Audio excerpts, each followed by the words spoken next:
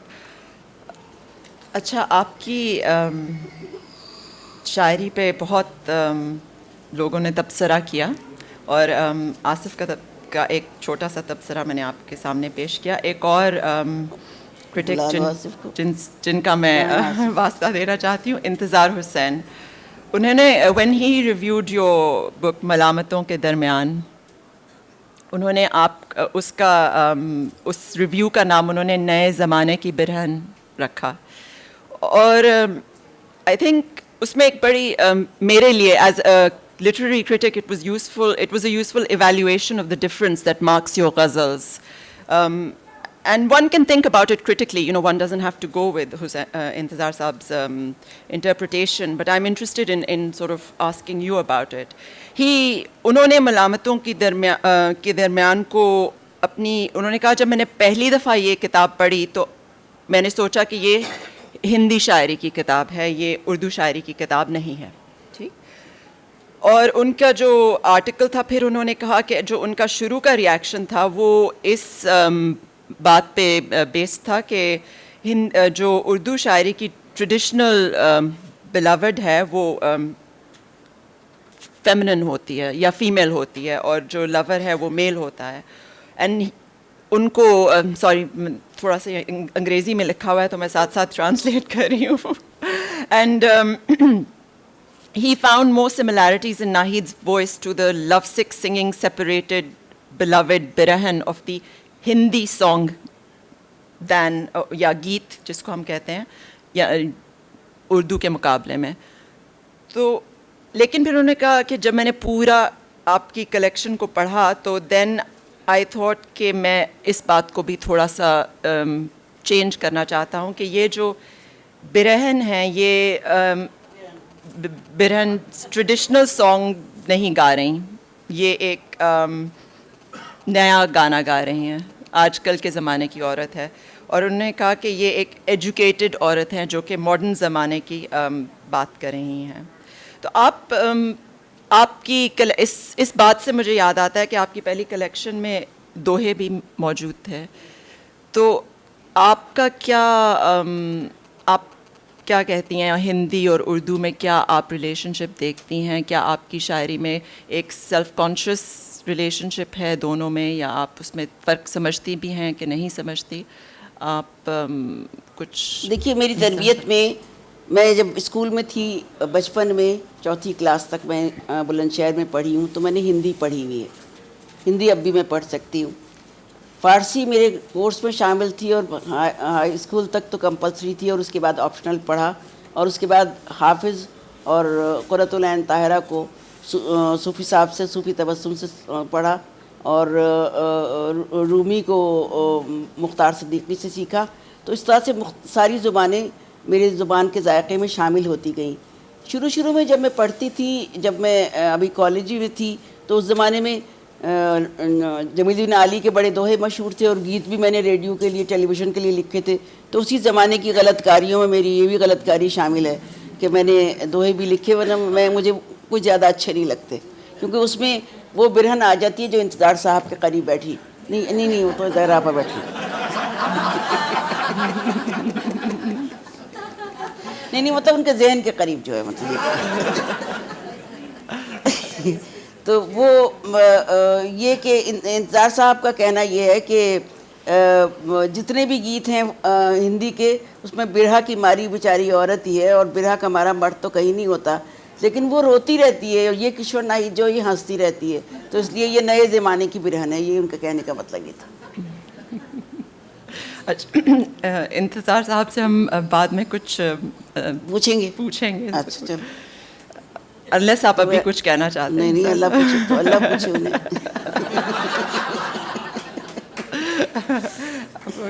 چلیں.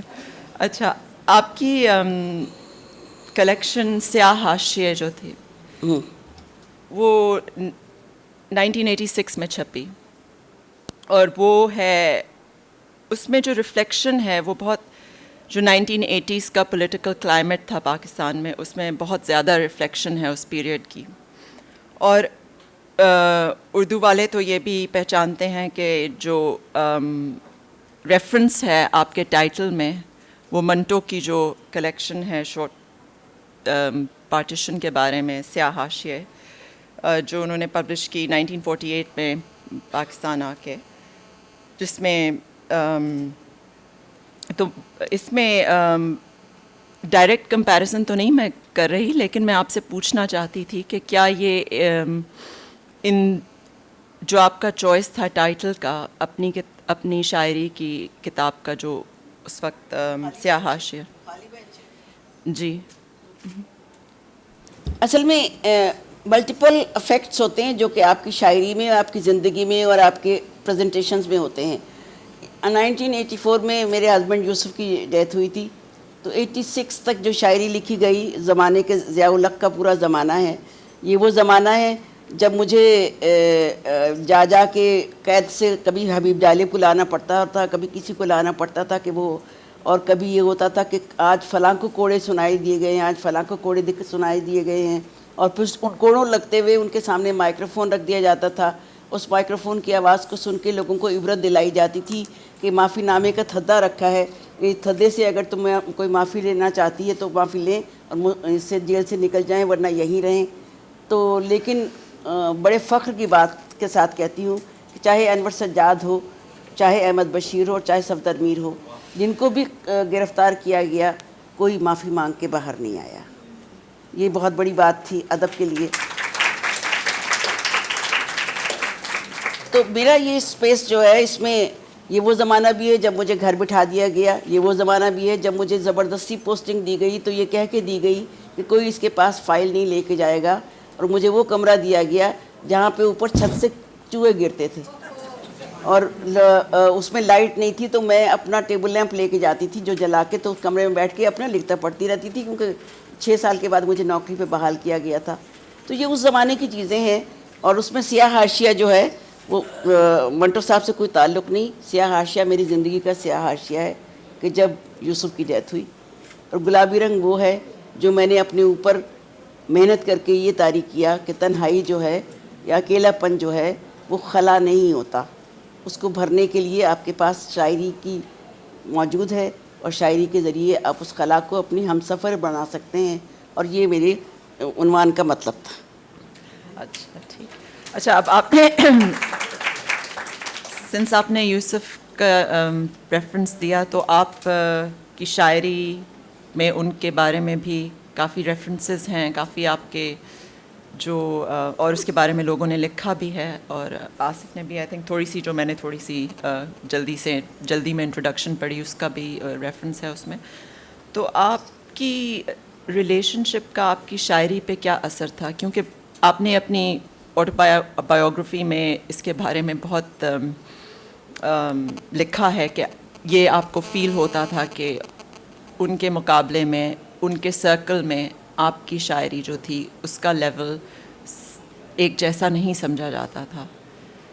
اور آپ آپ نے اس کو کس طرح سے اپنی شاعری میں چیلنج کیا اس فیلنگ کو، اور کس طرح سے آپ نے اس سرکل میں؟ دیکھیے، تعلقات کو آپ 2 سطحوں پہ بیان کر سکتے ہیں. ایک تو دریا کے 2 کناروں کی طرح کے تعلقات ہوتے ہیں جو برابر چلتے رہتے ہیں، کبھی ملتے نہیں ہیں.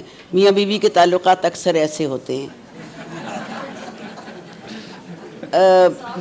دوسرے کناروں نہیں، اور یا ایسے ہوتے ہیں کہ 2 لہروں کی طرح ہوتے ہیں. ایک لہر جاتی ہے تو دوسری آ جاتی ہے، پتہ نہیں چلتا کون سی لہر پہلے تھی کون سی بعد میں تھی. تو ان ساری چیزوں کے سامنے کر کے آئیے عامر، آئیے عتیق جی، ہمارے ہندوستان کے مہمان کا استقبال کیجیے. شیشم جی.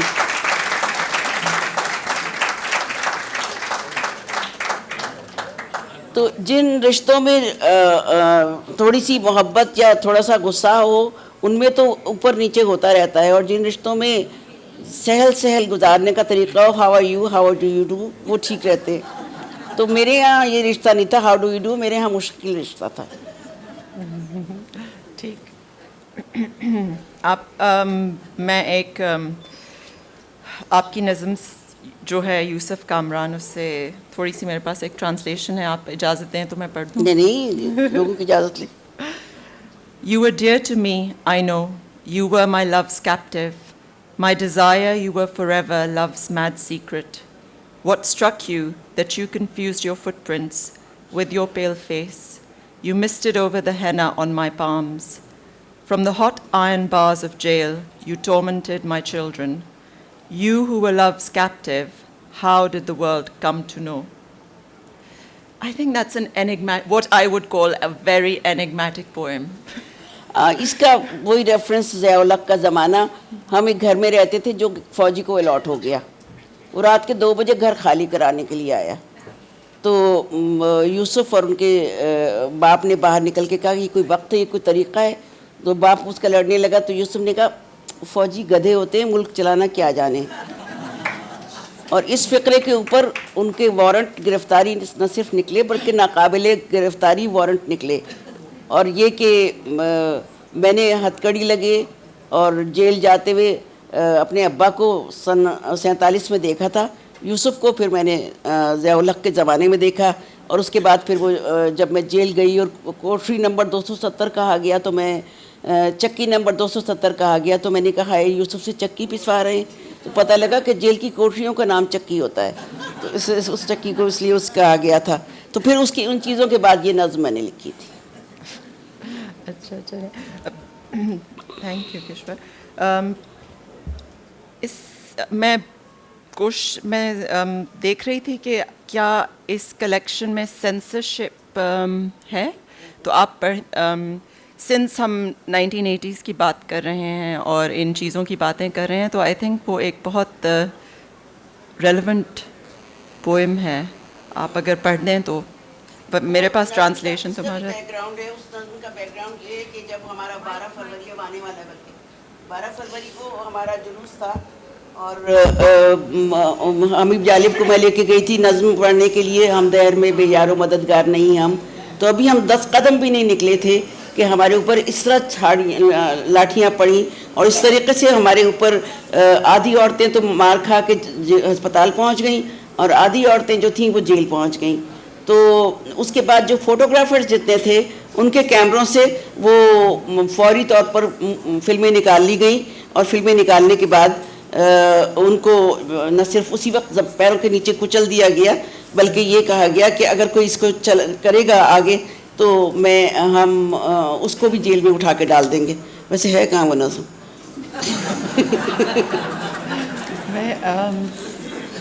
مل گئی مجھے. کتنی اچھی مبارکباد ہے. جن زمانوں میں کیمرہ ظلم کو ہمیشہ کے لیے مجسم نہیں کر سکتا تھا, تمہیں ان زمانوں تک ہی ظلم کو بہادری کا نام دینے کی تاریخ لکھنی چاہیے تھی. آج سیلو لائٹ پہ منتقل منظروں کو دیکھ کر اندازہ ہوتا ہے کہ پہاڑی ڈھلوانوں پہ جڑوں سے ٹوٹتے درختوں کی آواز کا منظرنامہ کیسا ہوتا ہے. چاہے تم خوش ہو یا افسردہ, سانس تو لیتے ہو. آنکھیں کھولنے یا بند کرنے سے ذہن پہ نقش منظر نہیں مٹتا ہے. دریا میں کھڑے درخت کا تنا لکڑی کا رہتا ہے مگر مچھ نہیں بنتا ہے. ہم کب سے کہانیوں کی چھتوں پہ چڑھے یہ سوچ رہے ہیں کہ یہ شہر ہمارا ہے, بنیاد کی دیواروں کی زمین بیٹھ گئی ہے, مگر اب تک ہم کہانیوں کی چھتوں پر چڑھے پھیلتی ہوئی گلیوں اور ٹوٹی ہوئی اینٹوں کے درمیان چوڑی درازوں کو دیکھ کر زندگی سمجھ رہے ہیں. اچھا, اس نظم کی ریلیونس آئی تھنک اس زمانے کے لیے بہت ضروری تھی. اور اس میں بہت سی چیزیں ہیں لیکن اب ہمارے پاس وقت تو نہیں ہے کہ ہم ہر ایک چیز کو پکڑیں. میں ایک مصرع جو ہے جس میں آپ کہتی ہیں کہ ہم سمجھتے تھے کہ شہر ہمارا ہے, وہ مصرع جو ہے میں اس کو ذرا جب پڑھا مجھے فیض صاحب کی ایک نظم ہے اے روشنیوں کے شہر, بتا, تو اس کی یاد تازہ ہو گئی. شاید معلوم نہیں کہ آپ نے سوچا کہ نہیں سوچا اس وقت جب آپ نے نظم لکھی, لیکن کیونکہ دونوں نظمیں بہت مختلف ہیں. آئی مین if you read them side by side تو you don't think کہ یہ ایک جیسی ہیں. لیکن اس میں جو فیض صاحب کی اس نظم میں جو آئی تھنک ایک ریپرزینٹیو چیز تھی ان کی شاعری میں, which was to he beckoned to the resilience of the people and hope for the new nation, right? And آپ کی نظم جو تھی, for me it did exactly the other thing. It was turned around. جو مصرع ہے شہر کی بنیاد جو تھی وہ ختم ہو گئی, اور ان کے لیے شہر کی بنیاد تھی, آپ کے لیے ختم ہو گئی. تو آپ میں پوچھنا چاہ رہی تھی آپ سے کہ آپ کا اور فیض صاحب کا کیا پوئٹری کے حوالے سے کیا رشتہ تھا, اور اس کے حوالے سے پروگریسوز کے ساتھ. نہیں, وہ تو نسبت خاکرہ با عالم پاک والی بات ہے. فیض صاحب کا تو ہمارے استادوں سے بھی بڑا اونچا درجہ ہے, اور ہم چونکہ سلیمہ اور میں ایک ساتھ ہی پڑھتے تھے تو اس لیے ہم اسی زمانے کی پیداوار ہیں, اس لیے ہمارا رشتہ تو بہت قریب کا تھا.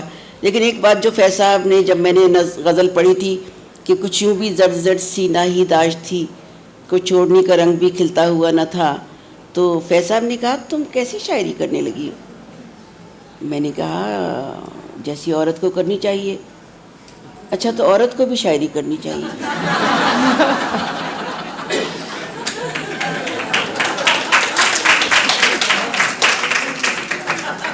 اس فقرے نے مجھے بہت تنگ کیا, اور پھر فیض صاحب نے مجھ سے بعد میں 2-3 دفعہ کہا. ایک دفعہ ہم نے ان سے کہا کہ جیسے حبیب جالب لکھتا ہے میں نہیں مانتا, آپ کیوں نہیں لکھتے؟ کہنے لگے کہ بھئی وہ اس کا اپنا رویہ ہے, ہمارا اپنا رویہ ہے, ہم زندگی کو ایسے نہیں دیکھتے. تو وہی والی بات ہے, فیض صاحب نے جیل کے اندر بیٹھ کے وہ نظم لکھی تھی, اور میں نے ملک کو جیل بنا ہوا دیکھ کے نظم لکھی تھی.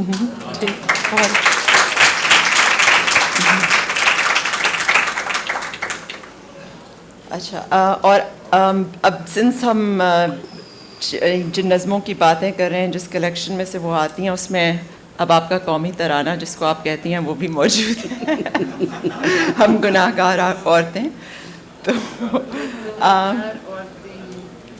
دیکھیں فہمیدہ نے بھی فرمائش کر دی ادھر سے.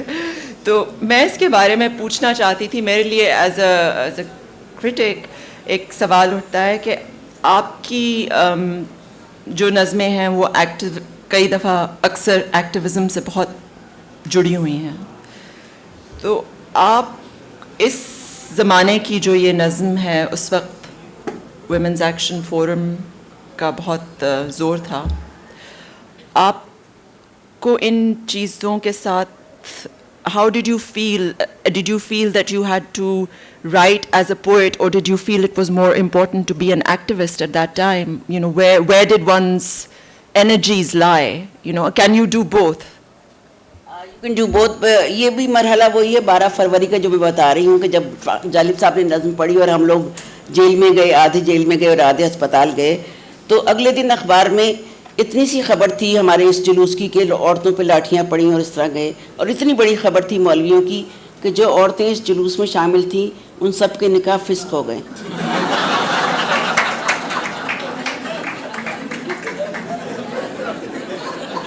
تو میں نے یوسف کو کہا, میں نے کہا تم تو ہو گئے آزاد مجھ سے. اور اگلے دن ہی آسما نے بار میں ہائی کورٹ بار میں جلسہ رکھ لیا تھا, اور اس میں اس نے کہا کہ میں بولوں گی اور تم بولو گی, اور تم کیا بولو گی یہ تمہیں پتہ ہوگا. تو وہ جو خبر آئی تھی کہ نکاح فسخ ہو گئے ہیں, اس نے مجھے بتایا کہ یہ ہم گناہ گار عورتیں ہیں. اور یہ اس دن کی لکھی ہوئی نظم جو ہے یہ کوئی 11,11,1125 دفعہ پڑھی جا چکی ہے, اور یہ کہ دنیا بھر میں سنی جاتی ہے اور ہوتا ہے. اور بہت سی یونیورسٹیز میں تو ویمن اسٹڈیز ڈپارٹمنٹ میں پروگرام شروع کرنے سے پہلے وہ بچیاں ساری یہ نظم پڑھتی ہیں, اور مجھے خوشی ہوتی ہے کہ یہ نظم جو ہے ترجمانی کرتی ہے ان سب کی. چلیں اچھا, ایک تو یہ ایک قومی ترانہ یہ ہے, اور میں ایک اور نظم کے بارے میں آپ سے پوچھنا چاہتی ہوں جو کہ آپ نے لکھی تھی جب 50th اینیورسری تھی اس ملک کی, اپاہج ماں مٹی کی گولڈن جوبلی.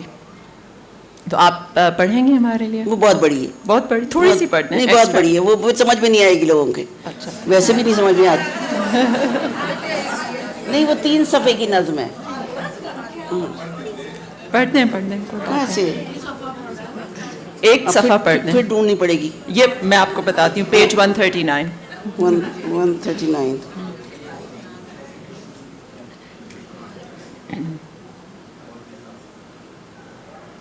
یہ تو جو طالبان والی نظم نکل آئی.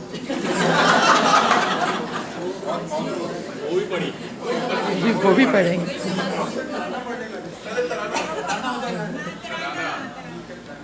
ترانہ تو اینڈ پہ ہوتا ہے یا شروع میں ہوتا ہے. میری سنو, میں تم سے مخاطب ہوں, میں پاکستان ہوں تمہاری ماں مٹی. میں نے ان لوگوں کی امیدوں کی کوکھ سے جنم لیا تھا جو اب ہم تم میں نہیں ہیں. وہ سچے لوگ جنہوں نے ایک علیحدہ مملکت کا خواب دیکھا تھا, ایک ایسی مملکت کا خواب جس میں وہ اور ان کی آئندہ آنے والی نسلیں آزادی اور فخر سے خود کو انسان کہہ سکیں. وہ سچے لوگ جنہوں نے اس خواب کی تعبیر کے لیے اپنی زندگیوں کا سودا کیا تھا. میں انہی سچے لوگوں کی خوابوں کی تعبیر ہوں. میں 24 سال کی ہوئی تو جھوٹ کے گماشتوں نے مجھے اپاہج کر دیا. میں 23 سال کی ہوئی تو خوفزدہ اور غیر محفوظ ہو گئی. امیدیں مجھ سے چھپتی پھر رہی ہیں. میں کوئی بھولا ہوا سبق نہیں ہوں, میں کوئی ٹوٹی ہوئی شاخ نہیں ہوں, مگر یہ کیسا دھواں ہے جو میری آزادی کی آنکھوں کو دھندلائے دیے جا رہا ہے. یہ کون سے شعلے ہیں جو میرے اسلاف کی فتح مندیوں کو جھلسائے دے رہے ہیں. یہ کیسا خوف ہے جو میری رگوں میں جوش مارتے خون کی سرشاری کی برف میں دھنسے جا رہا ہے. میں تو ہوا کے پروں پر بھی لکھا تھا لے کے رہیں گے پاکستان. میرے زمانے میں تو تتلیوں نے بھی پرچم کا رنگ پہنا تھا. میں نے اپنی دہلیز پہ آزادی کا دیا اس لیے رکھا تھا کہ غلام قومیں اس کی روشنی میں آزاد ہونا سیکھیں گی. وہ کون تھا جو میرے گونجتے نعرے کو لے کر زہرناک سرگوشیاں چھوڑ گیا ہے؟ میرے بچوں, میرے سچے لوگوں کے بچوں, تم اپنی وراثت کو بھول کر کب تک اپنے ضمیر کو جھٹلاتے رہو گے اور جھوٹے وعدوں کو پہنتے رہو گے؟ میرے بچوں, مجھے تمہارے لفظ نہیں چاہیے. پھٹی ہوئی تصویر یا پھٹے ہوئے نقشے کی تاریخ رقم کرنا تمہارا مقدر نہیں ہے. میری بنتی سنو, مجھے میرے سفید بالوں کا وقار واپس کر دو. مجھے میری کوکھ میں پلتے ہوئے امن کو واپس لوٹا دو. اٹھو میرے بچوں, میں تم سے مخاطب ہوں. ماں بھلا اور کس سے بات کر سکتی ہے؟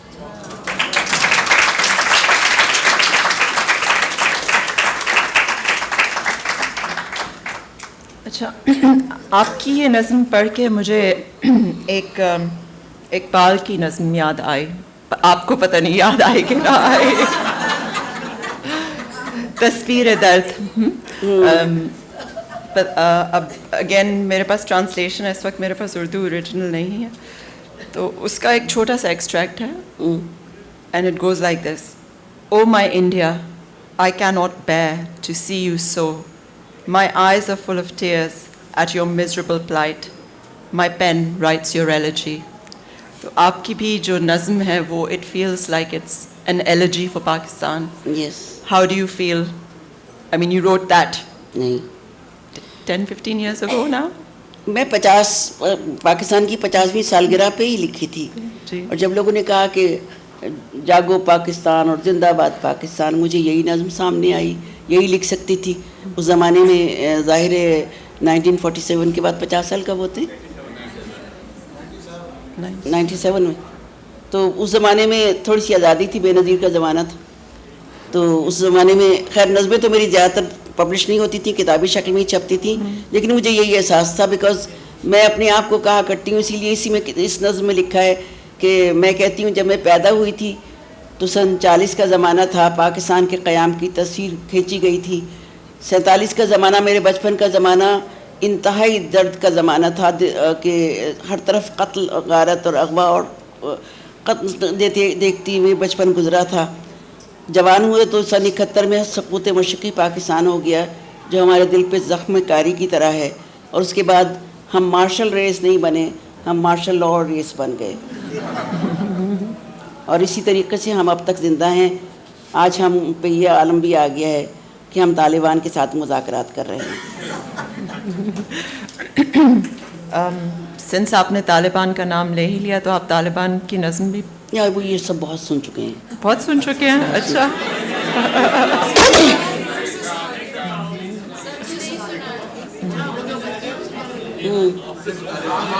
چلیں انہوں نے ڈائلاگ سے ریفیوز کر دیا آج, تو آپ تو کر لیجئے ڈائلاگ. اچھا آشیش جی ٹھیک ہے. وہ جو بچیوں سے بھی ڈر گئے, یہ اصل میں 1990 میں لکھی تھی. طالبان نے جب پہلی دفعہ لڑکیوں کے اسکولوں کو توڑنا شروع کیا تھا, اور وہاں پہ, اور اس کے بعد اسی منظر کو میں نے سوات میں ریپیٹ ہوتے دیکھا کہ جب یہ سوات کے اسکولوں کو توڑ رہے تھے, اور میں اس زمانے میں قبل کے علاقے میں وہیں تھی موجود, تو لڑکیاں اسکول میں آ رہی تھیں اور ایک ایک اینٹ صاف کر کے رکھتی جاتی تھی اور اس پہ بیٹھتی جاتی تھی, اور اس میں ملالہ بھی شامل تھی. اور جب ان بچیوں نے کہا, میں نے کہا کاہے کو بیٹھ رہی ہو, انہوں نے کہا ہم پڑھیں گے. یہ فقرہ ایسا خوبصورت تھا کہ میرے دل کو لگا, اور اس دن سے ملالہ نے اس نظم کو اون کیا, اور اس کے بعد ساری دنیا نے ملالہ کے نام سے نظم کو اون کیا. وہ جو بچیوں سے بھی ڈر گئے, وہ جو علم سے ایک بھی گریز پا, کریں ذکر رب کریم کا, وہ جو حکم دیتا ہے علم کا, کریں اس کے حکم سے ماورا یہ منا دیاں. نہ کتاب ہو کسی ہاتھ میں, نہ ہی انگلیوں میں قلم رہے, کوئی نام لکھنے کی جا نہ ہو, نہ ہو رسم اس میں زنا کوئی. وہ جو بچیوں سے بھی ڈر گئے, کرے شہر شہر بنا دیاں, کہ ہر ایک قد حیانما کو نقاب دو, کہ ہر ایک دل کے سوال کو یہ جواب دو. نہیں چاہیے کہ یہ بچیاں اڑیں طائروں کی طرح بلند, نہیں چاہیے کہ یہ بچیاں کہیں مدرسوں کہیں دفتروں کا بھی رخ کریں. کوئی شعلہ رو کوئی باصفہ ہے, کوئی تو سینہ حرم ہی اس کا مقام ہے, یہی حکم ہے یہ کلام ہے. اور آخری بند ہے, وہ جو بچیوں سے بھی ڈر گئے, وہ یہیں کہیں ہیں قریب میں, انہیں دیکھ لو انہیں جان لو, نہیں ان سے کچھ بھی بعید شہر زوال میں. رکھو حوصلہ رکھو یہ یقین کہ جو بچیوں سے بھی ڈر گئے, وہ ہیں کتنے چھوٹے وجود میں.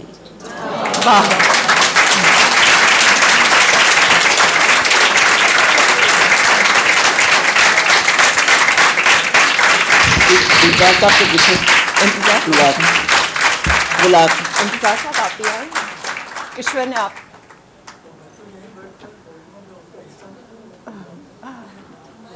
آپ کو مائک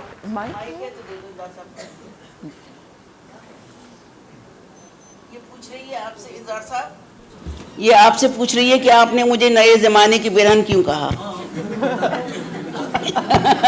اچھا تو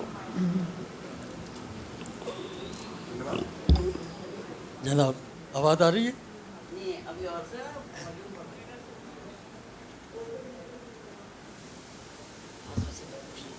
یہ جو عنوان میں نے دیا تھا اپنے مضمون کو ان کی شاعری کے بارے میں, یہ اس زمانے کی شاعری ہے جب یہ ابھی فیمنزم کی تحریک سے زیادہ متاثر نہیں تھی, اور اپنے اسی رنگ میں جو ایک ہندی رنگ تھا کچھ وہ ان کے یہاں, اور کچھ غزل کا رنگ.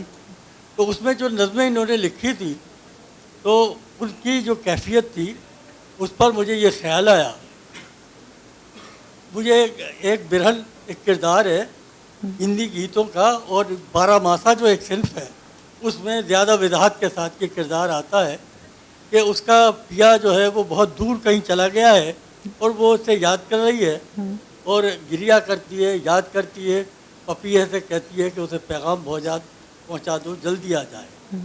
لیکن یہ برہن میں نے دیکھا کہ یہ ازدواجی رشتے میں جڑے ہوئے ہیں, قریب قریب رہتے ہیں, اور ایک دوسرے سے بہت دور ہے. جتنی وہ برہن اپنے پیا سے دور بیٹھی ہے, یہ اس سے بھی زیادہ دور فاصلے پر اپنے اس پیا سے بیٹھی ہے جو کہ اس کے بہت قریب ہے. تو یہ گریا بھی نہیں کرتی ہے اور روتی بھی نہیں ہے, اور پپیے سے کبھی اس نے کوئی خطاب بھی نہیں کیا. تو یہ کیسی برہن ہے؟ یہ نئے زمانے کی برہن ہے. لیکن جب یہ دور گزرا انہیں اور فیمنزم کی تحریک سے انہیں شناسائی ہوئی تو اس برہن سے انہیں نفرت ہو گئی. اب انہوں نے برا بھلا کہنا شروع کیا میرے سامنے. انہوں نے سیتا جی کے خلاف باتیں کی, پھر انہوں نے میرا بائی کے خلاف. اچھا, سب سے بڑی برہن جو اس شاعری کی روایت میں گزری ہے وہ تو میرا بائی کی ہے. میرا بھائی سب سے بڑی برہن تھی. تو میں نے ان سے کہا کہ دیکھیے یہ میرے عقیدے کا مسئلہ ہے, میرا بھائی کی توہین آپ اس طریقے سے نہیں کر سکتے. تو اس کے بعد جب انہوں نے دوسری رنگ کی شاعری شروع کی اور بڑے اور فیض صاحب نے انہیں گمراہ کیا. وہ تو یہاں ہے نہیں. اور تو اس کے بعد جو انہوں نے شروع کی تو اس میں نظمیں آئیں جس کا عنوان تھا کہ دہشت اور بارود میں لپٹی ہوئی شاعری. لپٹی ہوئی شاعری. جی تب میں نے انہیں دوسرا خطاب دیا تھا, وہ انہیں بھول گیا. میں نے کہا یہ اردو شاعری کی رانی جھانسی ہے. تو یہ مختصر. اچھا اچھا ٹھیک. بہت شکریہ انتصار صاحب. آصف سے آصف آپ بھی کو بھی کامنٹ کے لیے کشور اور میں بلا رہے ہیں, آگے بلا لیں یا مائک بھیج دیں پیچھے, پاس کر دیں مائک پیچھے. جی میں نے آپ آگے آپ بیٹھ جو آپ نے پہلے تو وہ سوال جو پوچھا تھا Who's afraid of Virginia Woolf, تو وہ اب یہاں انتظار صاحب بیٹھے ہوئے ہیں اور زہرا آپا, تو میرا سٹیج پہ بیٹھنا اور آشیش نندی صاحب مجھے بالکل اور فہمیدہ تو مجھے اچھا نہیں لگتا, میرا یہ مقام نہیں ہے. لیکن وہ جو Who's afraid of کشور ناہید, تو وہ ایک فقرہ لاہور میں بہت چلا تھا. کسی نے اس زمانے میں کہا کہ ان کا اردو شاعری میں وہی مقام ہے جو ہندوستان میں پھولن دیوی کا مقام ہے. تو اب وہ میں نام نہیں لے رہا, تو میں بہت حیران ہوا کہ بھئی یہ اردو ادب میں انتظار صاحب نے تو رانی جھانسی کا, ایک صاحب اس سے بھی زیادہ بڑھ گئے, اور ایک اور صاحب نے یہ کہا کہ وہ اپنے گھر میں سے جو خاتون ہیں ان سے انہوں نے کہا کہ کشور ناہید سے پردہ کیا کرے. تو بہت عرصے تک ہمارے جیسے لکھنے والے کشور ناہید سے پردہ ہی کرتے رہے, مگر وہ کانا پردہ تھا کہ وہ جھانک ضرور لیتے تھے. اور میں نے ان کی شاعری کو پڑھنا شروع کیا گلیاں دھوپ دروازے سے, جہاں لب گویا کی کلاسیکیت کے مقابلے میں ایک جدت ان کی شاعری میں آئی. اور اس وقت ایک فقرہ میں نے سنا سلیم احمد سے, جو اس قسم کی شاعری اور اس قسم کی خواتین کو بہت زیادہ ناپسند کرتے تھے. انہوں نے کہا کہ اردو شاعری میں ابھی وہ زبان ہی نہیں تخلیق ہوئی جو تجربے کو اس طرح لکھ سکے جیسے کشور ناہید نے لکھا ہے. تو کمنگ فرام ہم اٹ واز انبلیویبل. تو اس زمانے میں کشور ناہید سے میری ملاقات ہوئی اور میں نے صحیح معنوں میں ڈرنا شروع کیا, کیونکہ ان کی جو صفات جہاں جو اس وقت بات ہوئی, کشور ناہید کی ایک بہت بڑی صفت یہ ہے کہ وہ بے مثال ایڈیٹر رہی ہیں, ماہ نو کے ایڈیٹر. میں نے لکھنا نیا نیا شروع کیا تھا, ہر مہینے خط چلا آتا تھا حکومت پاکستان کے لفافے میں, اگر تم زندہ ہو تو فوراً اپنی زندگی کے ثبوت میں ترجمہ بھیجو, فقط کشور ناہید. تو ہر مہینے نظم یا ترجمہ, اور اچھا لگتا تھا تو فون آتا تھا, اور اگر اچھا نہیں لگتا تھا تو خط آتا تھا. میں لاہور گیا تو اس وقت کشور اور یوسف کامران صاحب بھی موجود تھے, مجھے بہت گھمایا پھرایا. میں ایک نوجوان طالب علم, اور میری جس طرح انہوں نے عزت اور محبت کے ساتھ مجھ سے ملی, لیکن اگلے دن میں نے ان کا ایک اور چہرہ بھی دیکھا. صبح ناشتہ کرانے یہ لے گئیں کہ لاہور میں بڑا اچھا ناشتہ ہوتا ہے. میں نے زندگی میں پہلی دفعہ لاہور کا ناشتہ ان کے ساتھ کیا تھا. راستے میں ایک پولیس والے نے ان کی گاڑی کا چالان کر لیا. انہوں نے کہا یہیں بیٹھو. مجھے تو ایک طرف بٹھایا, اور اتر کے پولیس والے کو انہوں نے نثر میں جو سنائی ہیں لاہور کی نثر میں, وہ میں آج تک نہیں بھول سکا. تو اس لیے ڈرنا تو تھا, لیکن یہ مختلف چہرے, یہ مختلف بدلتے ہوئے رنگ ان کی شاعری میں نے دیکھے. مزاحمت کا رنگ تو دیکھا, اس پر ہم نے بات ہوئی, لیکن اس مزاحمت کو اوپر سے اوڑھی ہوئی یا نعرے بازی کی مزاحمت نہیں, بلکہ دکھ بھوگتی ہوئی, برداشت کرتی ہوئی, جھیلتی ہوئی عورت جو زندگی کے مختلف مرحلوں سے گزر رہی ہے.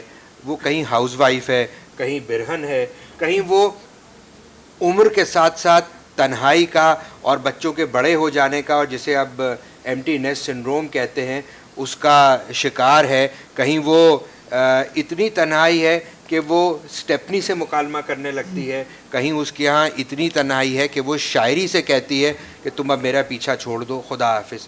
تو یہ جو جتنے مرحلے اور جتنی منزلیں کشور ناہید کیا مجھے نظر آئی ہیں, وہ میں واقعی سلیم احمد کی بات پہ سوچتا ہوں کہ اردو شاعری تو یہ سبق اب آہستہ آہستہ سیکھ رہی ہے اور کشور ناہید کی بدولت سیکھ رہی ہے. بہت شکریہ. بہت شکریہ آصف. اور آپ میں کشور آپ کا ایک اور جو پہلو ہے ٹرانسلیشن کا، میں اس پہ ایک چھوٹا سا سوال کرنا چاہوں گی، کیونکہ آپ کی ماشاء اللہ جو ٹرانسلیشنز ہیں ان کی رینج بہت ہے، لیکن آپ جو خاص طور سے آپ کا لنک فیمنزم کے ساتھ ہے، جو کہ میں سمجھتی ہوں ایک ٹرانس نیشنل، جس کو آج کل ہم کہتے ہیں، جو کہ it goes across different countries and is also very local in its context.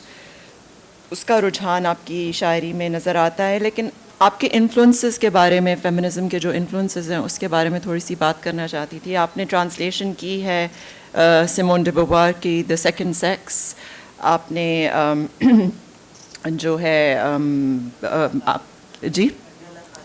جی لیلا خالد کی بھی آپ نے ٹرانسلیشن کی، اور آپ کی جو آٹوبایوگرافی ہے اس میں آپ کے بہت سے مکالمے ہیں، ڈائلاگز ہیں بہت سے شاعرات کے ساتھ. اس میں آنا اخمتووا ہیں، اس میں این سیکسٹن ہیں، اس میں میرے خیال میں آپ نے بیٹی فریڈان کے ساتھ بھی، جو کہ شاعر تو نہیں لیکن بہت سے یورپین لوگ ہیں، اور آپ سلویا پلیتھ بھی موجود ہیں اس میں، اور ایک امرتا پریتم بھی موجود ہیں. اور آپ کی جو آٹوبایوگرافی ہے وہ اس کے جو چیپٹرز ہیں وہ آپ نے شہرزاد کی طرح ان کو نام دیا ہے. تو میں آپ سے کچھ آپ کے انفلوئنسز کے بارے میں پوچھنا چاہتی تھی، اور دوسرا آپ سے پوچھنا چاہتی ہوں کہ کیا آپ اپنے آپ کو شہرزاد کی طرح سمجھتی ہیں، یا جس طرح سے آپ نے اپنی آٹوبایوگرافی میں وہ اس آٹوبایوگرافی کو I cannot read it in a straight way. I have to read it as a creative fiction as well. So, جی. آپ نے سیمون کی کتاب کا تذکرہ کیا. سیمون کی کتاب کو 1981 میں نے مختصر، پہلے تو میں نے 3 سال لگائے اس کو مختصر کرنے میں، کیونکہ اس میں جتنے فرینچ کلچر کے ریفرنس تھے وہ الگ کیے، فرینچ لٹریچر کے جتنے ریفرنس تھے وہ الگ کیے، پھر اس میں سے بیچ کا جو مقصد تھا وہ نکال کے ان پیراگرافس کو نشان لگا کے پھر اس کا ترجمہ کیا، اور اس میں بیچ میں پاکستان کے معاشرے کی مثالیں شامل کرتی ہوں. میرا باتھ روم ٹھیک کرنے والے کا فون ہے. میں سمجھا سیمون کا فون آ رہا ہے. تو یہ کتاب جب چھپی، اس نے وینگارڈ نے چھاپی تھی، تو 1 مہینے میں 5000 کاپیاں اس کی بک گئی. پتہ یہ چلا حکومت کو کہ یہ کتاب ہر صوبے میں بہت بک رہی ہے، کیونکہ اس میں پاکستان کلچر میں جو ہمارے درزی کرتے ہیں، جو ہمارے نائی کرتے ہیں، جو ہمارے لوگ کرتے ہیں، جب عورتیں جاتی ہیں کپڑا دیکھ کے ناپ کے اس کے سینے کے ساتھ لگا کے کہتے ہیں کیسا لگ رہا ہے، تو وہ ساری مثالیں میں نے شامل کر دی تھیں. تو وہ جناب کتاب نہ صرف بین کی گئی بلکہ اس کے اوپر 3 مقدمے قائم کیے گئے. ایک مقدمہ تھا کہ پورنوگرافی لکھی گئی ہے، دوسرا مقدمہ تھا کہ یہ میں نے کاپی رائٹ کے اختیار نہیں کیا، تیسرا یہ تھا کہ سرکاری نوکر ہوتے ہوئے ایک غیر ملکی ادب کو کیوں ترجمہ کیا. اور تینوں مقدمے میں اعجاز بٹالوی بیچارے زندہ تھے، انہوں نے میری ضمانت اس بنا پہ کرائی کہ بریٹانیہ انسائکلوپیڈیا بریٹانیکا کو لا کے اس میں دکھایا کہ وہ سیکنڈ سیکس کو سوشیولوجی میں بھی شامل دکھایا گیا ہے، تب جا کے ضمانت بھی ہوئی اور تب جا کے مقدمہ بھی وڈرا ہوا، ورنہ تو 3 سال مقدمے اور چلنے تھے. لیکن وہ کتاب پھر نہیں ملی، وہ کتاب میرے پاس بھی نہیں ہے. لیکن مجھے بڑا ملال تھا کہ یار وہ کتاب کم از کم 1 کاپی تو شکل میں ہوتی. لیکن اس کا ایک ہوا کہ اس کو میں نے پاکستان میں چلاکی کر کے زندہ رہنا بڑا مشکل نہیں ہے، آسان ہے. تو میں نے یہ کیا کہ میں نے اس کے چیپٹرز کو 3-4 قصوں میں منقسم کیا، اور سیمون اور سارتر کے جو ڈائلاگ تھے ان کو بیچ میں رکھا، اور اس کے بعد اس کو نئی کتاب کا نام دیا اور اس کو چھپوا دیا، وہ چھپ گئی.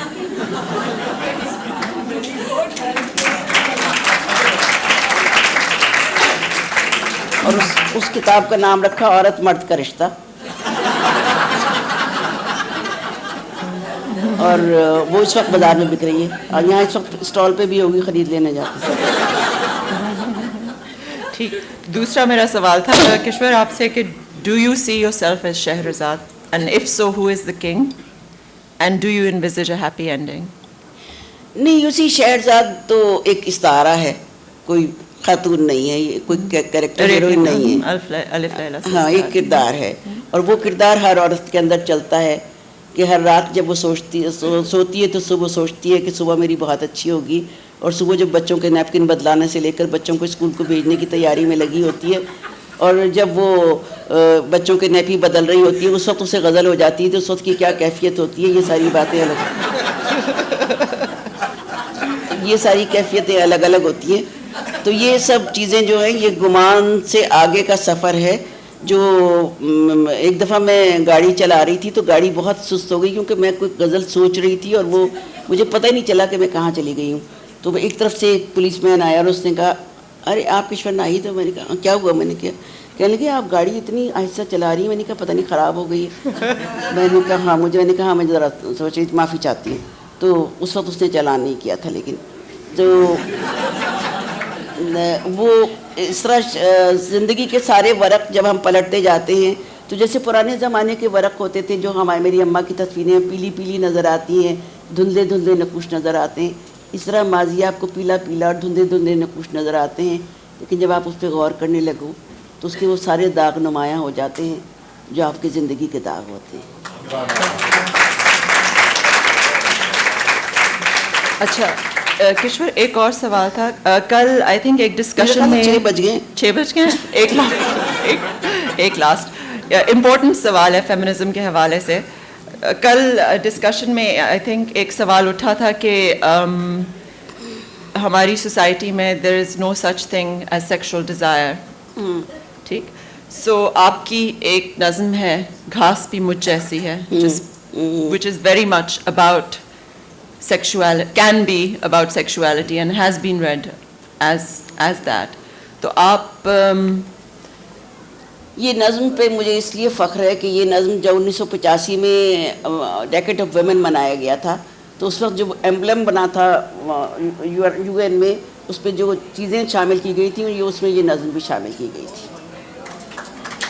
اور اس کا سہرا میرے سر نہیں ہے, نگار کے سر ہے, نگار احمد جو عورت فاؤنڈیشن کی ہے, انہوں نے اس کا ٹرانسلیشن اور یہ اس کے وہاں بھیجی تھی اور انہوں نے اس کو اس میں شامل کیا تھا. اور یہ نظم بہت دنیا میں ٹرانسلیٹ ہوئی ہے, اس کو میں پڑھ دیتی ہوں.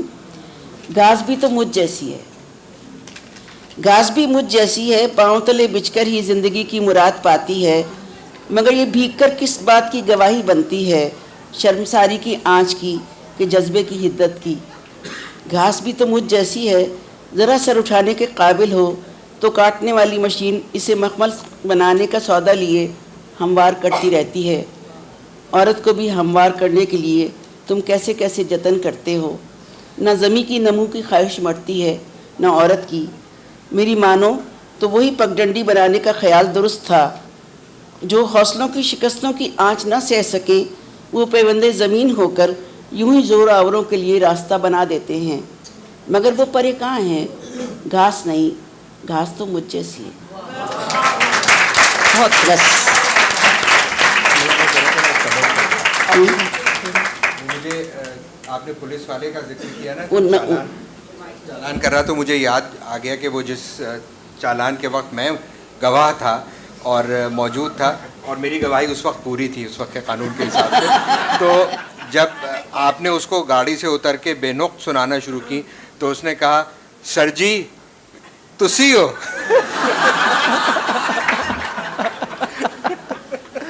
Thank you, Asif. Achha. I think this is a good point to open up the discussion, so we can take questions. Kishwar? Yes? Qaumi Tarana. Alternative Qaumi Tarana suna dijiye. Mic لے لیں. Mike. On up. یہ ہم گناہ گار عورتیں ہیں جو اہل جبہ کی تمکنت سے نہ روب کھائیں نہ جان بیچیں نہ سر جھکائیں نہ ہاتھ جوڑیں. یہ ہم گناہ گار عورتیں ہیں جو اہل جبہ کی تمکنت سے نہ روب کھائیں نہ جان بیچیں نہ سر جھکائیں نہ ہاتھ جوڑیں. یہ ہم گناہ گار عورتیں ہیں کہ جن کے جسموں کی فصل بیچیں جو لوگ بہت سرفراز ٹھہرے, نیابت امتیاز ٹھہرے, وہ داور اہل ساز ٹھہرے. یہ ہم گناہ گار عورتیں ہیں کہ سچ کا پرچم اٹھا کے نکلیں